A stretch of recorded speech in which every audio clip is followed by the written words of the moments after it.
এইটো চাওক, এইটো হ'ল অমৃতসৰী বড়ি।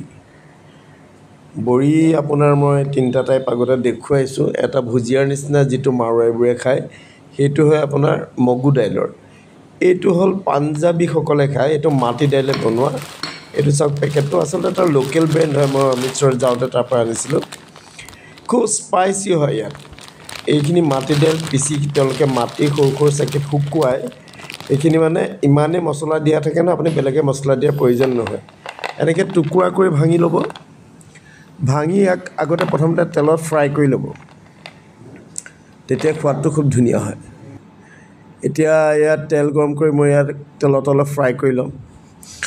মানে খোৱা হোৱাই নাই, মই আনিছিলোঁ অমৃতসৰৰ পৰা পাঞ্জাৱ যাওঁতে, কিন্তু হোৱা নাই। তাৰ পৰা ওচৰৰ বাইদেউজনীক দিছিলোঁ, বোলো বনাই খাবা, সিহঁতক কৈ দিছিলোঁ এনেকৈ বনাবা বুলি।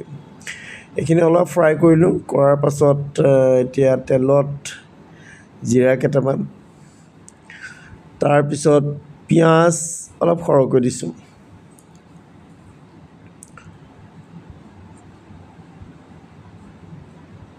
এইখিনি অকণমান ভাজিলোঁ আৰু তাৰপিছত সেই নহৰু আদা খুন্দি থোৱা আছিলে সেইখিনি অকণমান দিলোঁ। দিয়াৰ পিছত ইয়াত মছলা মানে যিখিনি দিব লাগে আৰু হালধি ধৰক, জিৰা গুড়ি, ধনিয়া গুড়ি। মই আকৌ এবাৰ কৈছোঁ যে ইয়াত মছলাবোৰ একদম হিচাপত দিব, মানে বড়িকেইটা খুবেই জ্বলা। আৰু নিমখ দিলোঁ। দিয়াৰ পিছত এইখিনি মই সেই বিলাহী পেষ্ট বনাই থৈছিলোঁ, বিলাহী পিঁয়াজ এনেকৈ যে ভাজি আমি বনাওঁ যে পনীৰ চনীৰত দিবলৈ, সেইখিনি মই বনাই থৈছিলোঁ। যিহেতু মই পনীৰো বনাইছিলোঁ, বাটাৰ পনীৰ, গতিকে সেইখিনি দি অলপ তেল বিৰিঙালৈকে ভাজিলোঁ। তাৰপিছত পানী দি উতলিবলৈ দিলোঁ। দিয়াৰ পিছত এই বড়িকেইটা দিলোঁ। এইটো হ'ল এমডিজৰ আপোনাৰ গৰম মছলা আনি থৈছিলোঁ, মই মানে খোলাই নাই, সময় পোৱা নাই। এইটো হ'ল কষ্টুৰি মেথি, অলপ দি দিছোঁ হাতেৰে মানে মোহাৰি, খুবেই ভাল হয় আৰু বৰ ধুনীয়া গোন্ধ এটা আহে। আপুনি যদি লগে লগে খাই পানীটো জোখত দিব, আৰু আপুনি দেৰিকৈ যদি কেঁচা জলকীয়া দুটা ফালি দিছিলোঁ, মই জ্বলা অলপ বেছি খাওঁতো। যদি দেৰিকৈ খায় তেতিয়াহ'লে পানীটো অলপ সৰহকৈ দি থ'ব, তেতিয়া কি হয় পানীটো শুহি লয় ইয়াত। এয়া হ'ল মাটি দাইলৰ তৰকা, অকণমান ৰোষ্ট কৰি পিনে বনাইছিলোঁ, সাংঘাতিক ধুনীয়া হৈছিল। এয়া চাওক, বাটাৰ পনীৰ মছলা, কালাৰটো খুব ধুনীয়া হৈছে। এয়া হ'ল অমৃতসৰী বড়ি। এতিয়া এইখিনি ভাতৰ লগতকৈ ৰুটিৰ লগত বেছি ভাল, গতিকে গৰম হ'লেও আকৌ ৰুটি দুটা বনালোঁ। এয়া হ'ল বাচমতি চাউলৰ ভাত। মানে ৰাতি হ'লে প্ৰায় খোৱাবোৰ নহয় যে, খেলি মেলি হৈ যায়, খাবলৈ মন নাযায়, গতিকে দিনতে অকণমান ভালকৈ খাই লওঁ। উৎকট গৰম, কিন্তু তথাপিতো বনাবলৈ এৰা নাই। এচিটোত অকণমান লওঁ, আকৌ গৈ কিটচেনত বনাওঁ, এনেকুৱা মানে আৰু। কেনেকুৱা গৰম, কি ক'ব, পাগল হৈ গৈছোঁ।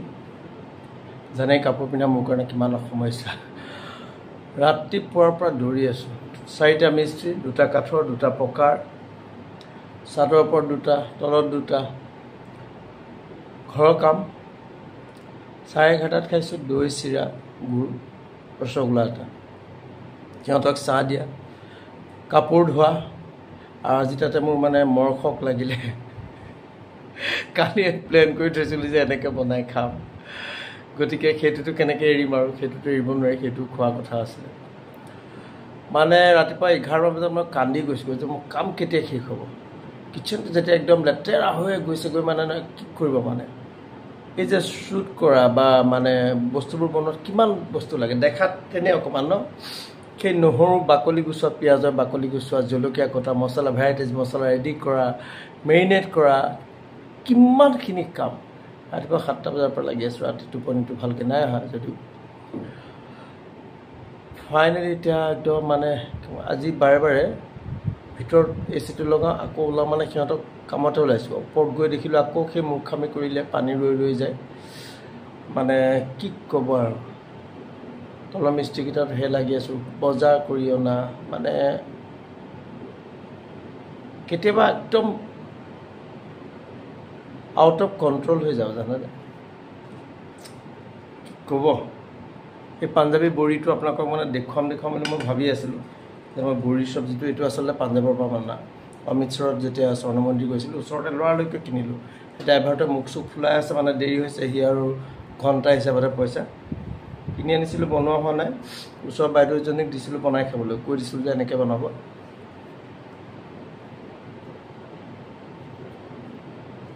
এইটো মাটি দাইলে হয়,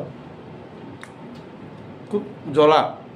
তেওঁলোকে মানে জালুকৰ গুড়ি দিয়ে, জালুক গুড়ি মানে জালুকেই দিয়ে, মাটিৰ চাকিত লেপ দি মানে শুকুৱাই থয়। মই তাহানিখনতে মানে ধৰক আজি 30 বছৰ আগৰ কথা কৈছোঁ, 30-25 বছৰ আগৰ। মই ইয়াতে পাঞ্জাৱী টিউশ্যন কৰিছিলোঁ ল'ৰা ছোৱালী দুটা। সিহঁতি ফাগুৱাত থাকোঁতে এবাৰ গৈছিলোঁ গৰমৰ বন্ধত, তাৰপৰা লৈ আনিছিলোঁ তেনেকৈ বনাই খায়। তাত মানে দোকানবোৰত তেনেকৈ বস্তাটো উলিয়াই উলিয়াই থয় আৰু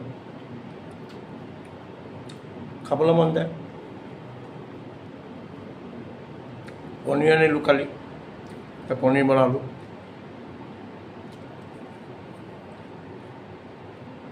মাটি দাইলৰ তাৰকা অকণমান জাষ্ট ৰ'ষ্ট কৰি লৈছোঁ, খুব ধুনীয়া এটা মানে কি ক'ব গোন্ধ ওলাইছে।